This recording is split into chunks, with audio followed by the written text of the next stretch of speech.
tsy tokony adalaina ny vahoaka fa na ampiarina na tsy nisy azy io kosa Maître Willy Razafinjatovo raha nanontaniana mikasika ny fanambarana farany izay nataony JICM ny tena nisy tamin'ity androany ity.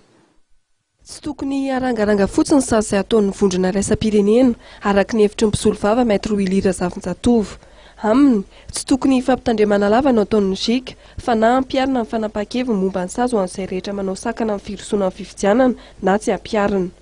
Ny JIC hatramin'izay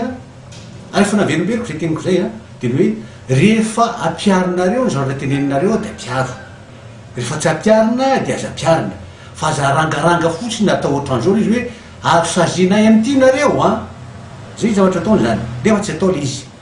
na manasazy ianao na tsy manasazy fantatry ny firenena sy ny malagasy ny mpiray-tanindrazy hoe tokony atao rehefa avy eo rehefa miseho zay zavatra zay na tsy atao mihitsy le izy satria tsy mety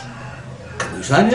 za dia mieritreritra fa hoe tsy mety ny fanaovan'izareo an'le izy fa rehefa atao dia atao satria na tsy milaza mpivavaka koke matetika dia nianao na misoratra masina baiboly dia manao hoe aza manao zavatra somary matimaty na zavatra tsy mafana tsy mangatsika fa na mangatsika na mafana zavatra atao. Heveriny Maître Willy Razafinjatovo kosa nefa fa efa ny andehiben'ny kandida sasany voakitika amin'ny fanakanana mivoaka ny ampitan-dranomasina sy ny fanagazana ny kaotim-bolan'izy ireo any ivelany ary heverin'ity mpisolo vavy ity fa tsy maintsy hisy ny fiverenan-dalan'ny kandida voakasiky ny sazy ary tsy maintsy hikisaka tsy ho kandida amin'ny fifidianana filoham-pirenena izy ireo.